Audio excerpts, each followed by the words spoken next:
Dans la vraie vie, vous êtes orthophoniste et j'ai envie de vous demander finalement, avant même de parler de démonstration, comment et surtout pourquoi le self-défense? Alors, il m'est arrivé de recevoir des patients dont les pathologies font qu'ils peuvent avoir des comportements agressifs. Non pas parce qu'ils veulent m'agresser, mais c'est simplement, voilà, leur pathologie fait qu'ils peuvent passer à l'acte. Et donc, et c'est déjà arrivé. Donc, il était important pour moi d'apprendre à réagir par rapport à ça. Par exemple, un patient qui vous mord, un patient qui vous agrippe. Donc, il faut savoir se protéger sans lui faire de mal, surtout. Et là, vous vous êtes dit comment bien se défendre avec quelques gestes simples de self-défense. Exactement. Et donc, j'ai rencontré Roger, qui m'a montré quelques techniques. Ça tombe bien parce que Roger est là avec Voilà. Nadège, que je vous présente, mesdames, messieurs. Et on va assister à une première démonstration. Pour parler simple, on va prendre une démonstration. On vous prend le poignet, ça vous est arrivé? Vous le sapeur-pompier aussi, j'imagine, ça vous est arrivé. Parfois, vous avez des choses un petit peu scabreuses. On l'a vu dans l'actualité. Les pompiers ne sont malheureusement pas toujours très bien accueillis. Je suis sûr que ce que vous allez voir là va vous interpeller. Regardez cette démonstration avec Roger et Nadège à 10h11 en direct sur ce plateau. Vous pouvez commenter, parce que là, ça va très vite quand même. Alors, par exemple, un agrippement. Donc, quelqu'un vous attrape le poignet. Oui. Donc, il faut savoir que simplement en utilisant la faiblesse que l'on peut avoir au niveau de la pince, donc entre le pouce et les autres doigts, en faisant pivoter le coude simplement, on peut se dégager. On va le refaire au ralenti. D'accord. On va le refaire au ralenti, vraiment au ralenti. Voilà. Alors, vous voyez, Roger agrippe Nadège au niveau du poignet. Oui. Donc, Nadège va simplement lever le poignet et elle va dégager son poignet au niveau du pouce et de l'index, au niveau du pouce et des autres doigts.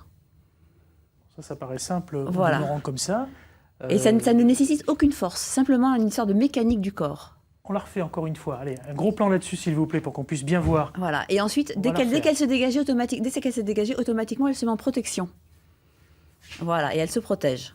Donc ça, c'est pour la prise de poignet. Voilà. Vous me parlez tout à l'heure de votre propre expérience. Vous avez eu, j'imagine, à un moment ou à un autre, quelqu'un qui a peut-être essayé de vous mettre une baffe. Ça vous est arrivé? Tout à fait, c'est déjà arrivé. Alors, on va y aller calmement. Je voudrais qu'on vous voit, vous. C'est le plus important, que vraiment les caméras soient braquées sur la démonstration de Roger et Nadège. Allez, commentez-moi ça. Il faut apprendre à réagir, quel que soit le type de mouvement. Donc, on apprend à se protéger. Donc, d'où vient le coup, pardon. Alors là, c'est au ralenti. Voilà. Mais dans la vraie vie, la baffe, elle part plus vite. Écoutez, ils peuvent le faire plus rapidement, vous verrez, c'est tout aussi efficace. Ouais, ça peut faire mal, cela dit. Parce que là, il n'y a pas le son, mais moi, je vois que Roger... Non, mais Roger est blessé. Il est blessé à la main. D'accord. Donc, ça peut lui faire mal. Le blesser un peu plus. Allez-y, refaites-moi encore une petite démonstration de baffe, s'il vous plaît. Voilà, et donc là, l'objectif, c'est d'abord de se mettre en protection, de manière à ne pas recevoir de coups. Il n'y a aucune attaque. Alors là, on se protège simplement. Là, on soupçonne quand même que Nadège, en l'occurrence, s'attend à recevoir une baffe.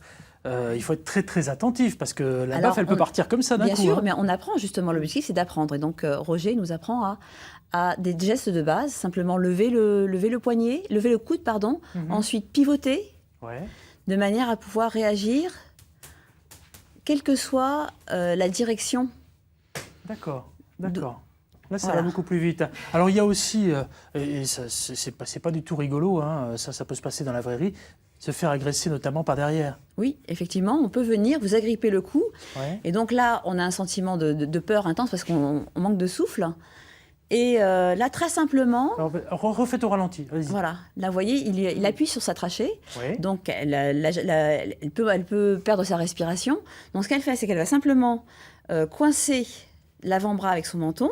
Ensuite, elle va agripper au niveau du poignet, se dégager un tout petit peu de manière à reprendre son souffle. Avec son autre main, elle va venir agripper encore une fois le poignet, faire une pression au niveau de la poitrine, dégager le bassin par l'arrière, éventuellement mettre un coup si c'est nécessaire, et voilà, tirer ensuite son adversaire par le bras de manière à déséquilibrer et à le faire partir vers le bas. Allez, une dernière fois à la vraie vitesse, s'il vous plaît, avec Nadège et Roger.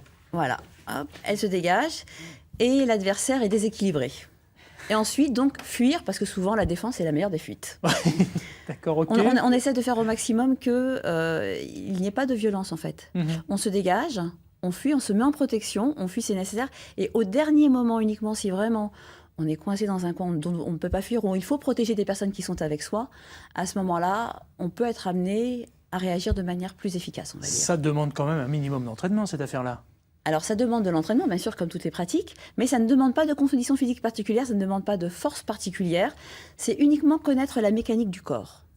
Aurélia, ça vous tente le self-défense? C'est très intéressant. Non, c'est très intéressant parce qu'effectivement, ça paraît très simple. Alors après, voir en condition quand on est agressé, si on a le réflexe de pouvoir avoir cette rapidité d'action, mais effectivement, si on me l'apprend, c'est très intéressant. Ouais. C'est de pratiquer, d'apprendre, de pratiquer et de connaître quels sont les différents mécanismes qui vont nous permettre de nous dégager, de nous protéger en premier lieu. Et ensuite, donc, je vous dis, soit de fuir, soit de réagir de manière un peu plus virulente si c'est nécessaire, mais uniquement si c'est nécessaire. C'est vrai que Roger insiste beaucoup sur l'aspect non violent de sa pratique, de manière à pouvoir, je dis simplement, se protéger et pas faire de mal. Stéphane c'est pas Bouvier, l'objectif. on vous apprend en tant que pompier à avoir des gestes comme ça ou pas du tout? Non, pas du tout. Il y a quelques années, on avait eu une formation mais qui était qui tournait plus au niveau de l'intervention à l'extérieur, avec le camion, comment se protéger, comment fuir un lieu qui était vraiment devenu dangereux. Mais c'est vrai que ça pourrait être vraiment intéressant pour nous, c'est certain. Hein. On est de plus en plus confrontés là, à tout ça.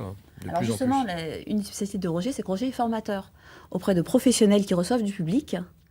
Et il leur apprend justement, au cas où le public, on va dire, devient agressif ou passe à l'acte, comme vous lors des interventions, dans d'autres situations, à se protéger d'abord, sans faire de mal aux personnes qui sont en face. Savoir réagir à l'instant T sans blesser la personne en face. Exactement. Ou à l'inverse, pour se défendre dans une situation critique, c'est finalement le principe du self-défense.